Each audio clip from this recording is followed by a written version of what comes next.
तिहारी जी को ये समझ में आना चाहिए, तिहारी सुधीर चौधरी को, कितनी भी दलाली कर लो, कितने भी झूठ फरेब परोस लो, कितने भी लुच्चागिरी कर लो, सत्य तो सत्य होता है। तिहारी चैनलों में बैठकर मुजरा कर रहे होते हैं, यही आपकी औकात।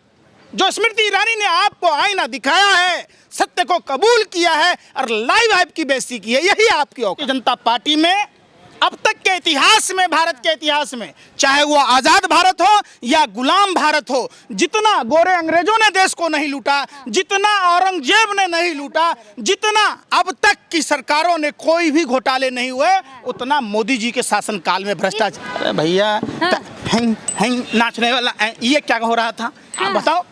फिर वही बात, आप अपने सहेली की पति को हड़प लिए जिसने आपको आश्रय दिया। पंकज जी, क्या लग रहा है जिस तरीके से सुधीर चौधरी ने जब स्मृति ईरानी से पूछा, क्या आपके घर में भी टमाटर पे चर्चा हुई? देखिए, निश्चित तौर पर तिहारी जो तिहार में बंद था और स्मृति ईरानी जी ने जो कहा, यही कहा जाता है। सच की एक सबसे बड़ी बुरी आदत है कि एक न एक दिन निकल कर आ ही जाता है। अब आप देखिए कि तिहारी जी को ये समझ में आना चाहिए, तिहारी सुधीर चौधरी को, कितनी भी दलाली कर लो, कितने भी झूठ फरेब परोस लो, कितने भी लुच्चागिरी कर लो, सत्य तो सत्य होता है। तिहारी, आपने देश को गुमराह करने के लिए आप लगातार अपने शो चलाते रहते, लोगों को गुमराह करते, black and white Pakistani channel का शो चुरा कर और देश में गुमराह कर रहे। अरे भैया, देश को बचाना पूरे भारतीयों का परम कर्तव्य है। आप भी भारत के हैं, आप भारत के बेटे हैं, आपने पत्रकारिता की है, आप लोकतंत्र के चौथे स्तंभ हैं, लेकिन चंद चांदी के सिक्कों के कारण आप टीवी चैनलों में बैठकर मुजरा कर रहे होते हैं, यही आपकी औकात।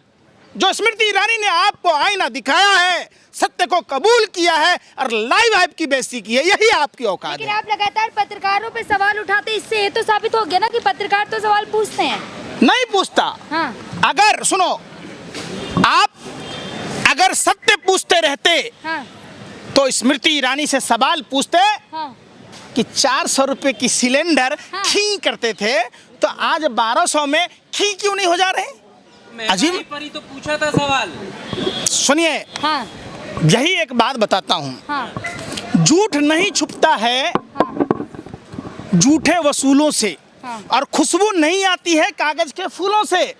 जितनी मर्जी तिहारी जोर लगाकर झूठ फरेब परोसते रहो, देश को बेचते रहो, भाजपा की दलाली खाते रहो, एक न एक दिन जूते पड़ेंगे। आने वाला समय निश्चित तौर पर जैसे श्रीलंका में हुई, तिहारी जैसे लुच्चे लफंगे पत्रकारों की 3 दबाई, लात जूता और कुटाई। लेकिन पंकज जी ईरानी के साथ है, इसका मतलब उन्होंने सही जवाब दिया, ये कह रहे हैं। सच आपकी नजरों में क्या? दोनों गलत है ना। आपने कभी स्मृति ईरानी से सवाल पूछा? कैग की रिपोर्टें आई है, 7 घोटालों का नाम है, दरभंगा में एम्स नहीं बना, प्रधानमंत्री लोकतंत्र के मंदिर में कहते हैं फेक न्यूज फैलाने वाले को 3 साल की सजा होगी। तो प्रधानमंत्री जी बता दीजिए, आपको 3 साल की जेल की सजा होनी चाहिए या नहीं? पंकज जी, फिर पंकज जी रुक जाओ अभी। प्रधानमंत्री जी, आप बताइए, भारतमाला परियोजना के तहत Gujarat highway, Dwarika express way, जो 18 करोड़ रुपए प्रति किलोमीटर की रेट से बनना था, उसमें 250 करोड़ प्रति किलोमीटर कैसे आंका गया? आप बताइए। HAL का आप बताइए, टोल प्लाजाओं में आपके ही लोग लूट मचाते हैं, जो आपको पार्टी फंड में चंदा देते हैं, आप नहीं बोलते हैं। अरे स्मृति ईरानी की बात हो रही थी, ऐसी महिलाएं जिन्होंने अपने विभाग में खुद जो 144 करोड़ का भ्रष्टाचार हुआ था, तो CBI से कहा है कि जांच करें। कौन? स्मृति ईरानी ने कहा है। कब कहा? आप लगता है स्मृति ईरानी जी के मंत्रालय में घोटाला नहीं है? उसी की मैं बात कर रही हूँ। बच्चे कुपोषण के शिकार हो रहे, जो बच्चों के लिए आहार की व्यवस्था है, उस फंड में इतना बड़ा घोटाला है। और कोई ये सब कहावत है, सैया हुआ कोतवाल हम नंगे नाचब ना, हमारे बिहार में वो कहावत है। जब खुद ही सत्ता में है, कातिल ही अगर इंसाफ करने लगेगा तो कातिल क्या अपने आप को सजा देगा? भारतीय जनता पार्टी में अब तक के इतिहास में, भारत के इतिहास में, चाहे वो आजाद भारत हो या गुलाम भारत हो, जितना गोरे अंग्रेजों ने देश को नहीं लूटा, जितना औरंगजेब ने नहीं लूटा, जितना अब तक की सरकारों ने कोई भी घोटाले नहीं हुए, उतना मोदी जी के शासनकाल में भ्रष्टाचार है। ये भ्रष्टाचार की बात कहते हैं। स्मृति ईरानी ने खुद कहा है कि कार्रवाई हो। सुनिए। जो भ्रष्टाचार हुआ 144 करोड़ का। सुनिए, बीजेपी सर्कस की टोली है। हाँ। एक से एक नेता है, आंख में आंख डालकर झूठ बोलने का हाँ। अगर कहीं ट्रेनिंग दिया जाता है हाँ। तो वो भाजपा में दिया जाता है। हाँ। प्रधानमंत्री जी भारत छोड़ो आंदोलन के दिन कहते हैं भ्रष्टाचारियों भारत छोड़ो, हाँ। परिवारवादियों भारत छोड़ो। हाँ। अरे भैया, प्रधानमंत्री जी केंद्रीय मंत्री अनुराग ठाकुर के पिता हाँ। प्रेम धूमल हिमाचल के मुख्यमंत्री थे। हाँ।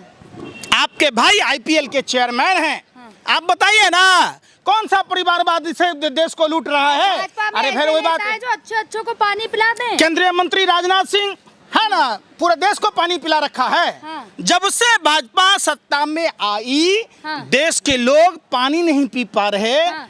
अंतिम क्रिया तक नहीं हो पा रही, बच्चे दूध नहीं पी पा रहे, और देश की आवाम 2 वक्त की रोटी नहीं खा पा तभी तो रही। स्मृति ईरानी ने कहा है कि फ्लाइंग किस किया, दोबारा कल फिर कह दिया, एक बार रिपीट कर दिया। अरे भैया, हाँ। हैंग हैंग नाचने वाला ये क्या हो रहा था? हाँ। आप बताओ। हाँ। फिर वही बात, हाँ। आप अपने सहेली की पति को हड़प लिए, जिसने आपको आश्रय दिया। हाँ। ताप पे फलाइन मैंने बोला था की है। नहीं, वो 13 साल बड़ी है। मोना कौन है? बोल रही थी कि 13 साल उम्र में बड़ी। कौन है बताओ? उन्होंने बोला स्मृति। इसने अपने घर में दिया। शादी की है उन्होंने बाकायदा, पर्सनल ना जाए। अरे मैं क्या कह रहा हूँ, आप लोगों को जब भी सवाल पूछो हाँ। कि राजनाथ सिंह जी के बेटे पंकज सिंह है कि नहीं, आप सवाल ना पूछो, पर्सनल है। आप जवाब दीजिए। केंद्रीय मंत्री पीयूष गोयल के पिता वेद प्रकाश गोयल हाँ। कौन है? हाँ। उनकी माता वो कहते हैं कि पार्टी पे कब्जा नहीं है, हमारी पार्टी पे परिवारवाद का, जैसे कांग्रेस में। अरे शर्म कर लो, शर्म कर लो, शर्म कर लो। कल्याण सिंह की 3 पीढ़ियां हैं। केंद्रीय मंत्री किरण रिजिजू के पिताजी अध्यक्ष तो ऋषि नहीं है खारू। ना? अध्यक्ष तो नहीं है ना? हाँ? अध्यक्ष तो नहीं है, तो कोई मना किया? हाथ कर लिया था आपका? तो परिवार मतलब परिवारवाद वही तो बन वैसे। गया। अमित शाह का बेटा एक सर एक अरे सुन नहीं, वो एक इंसिडेंट है बात कहते हैं, जो पूरे अनाथाश्रम से आया है। नहीं सदियों से चला आ रहा है, एक ही फैमिली के। आप कैलाश विजयवर्गीय का बेटा आकाश विजयवर्गीय का अनाथ आश्रम से आया है। आप बताइए ना, लंबी फहरिस्त है। ज्योतिराज सिंधिया का लेकिन पिता मोदी जी माधवराव ने सिंधिया, तो ये बात नहीं है। अरे महाराष्ट्र के मुख्यमंत्री एकनाथ शिंदे का बेटा श्रीकांत शिंदे सांसद है। न घर बसा हमारा, न घर बसने दे तुम्हारा, आगे नाथ न पीछे पगहा, बगैर लगाम का कूदे गधा। अगर कूदते रहिए, आप अपने मेहरारू को नहीं संभाल पाइए, हाँ। न लुआई संभला, न गुजरात देश के संभला, लिए न देश छोड़ा। संभल रहा है। देश के लिए छोड़ दिया अरे घर देश के लिए परिवार। आप लोगों के पापा अगर छोड़ दिए होते तो आप पत्रकार होते हैं। पर्सनल ना अरे जाए। मैं पूछ रहा हूँ, तो पर्सनल हम नहीं कहना, हम आपको पर्सनल कहे हैं। हाँ। हम पूछ रहे, अगर सबके पिताजी अगर छोड़ दिए होते सबकी माँ को, तो कोई खेती कर रहा होता, कोई फौज में जाता, सर ऐसे तो पुलिस में जाता, सर कोई डॉक्टर इंजीनियर बनता। मोदी जी तो तो असली राष्ट्र राष्ट्र धर्म है संतानोत्पत्ति मोदी करना। जी राष्ट्र जिस नीति देश हैं। की अगर जनसंख्या नहीं होगी, अगर लोग नहीं होंगे, तो देश नहीं चलेगा। तो मोदी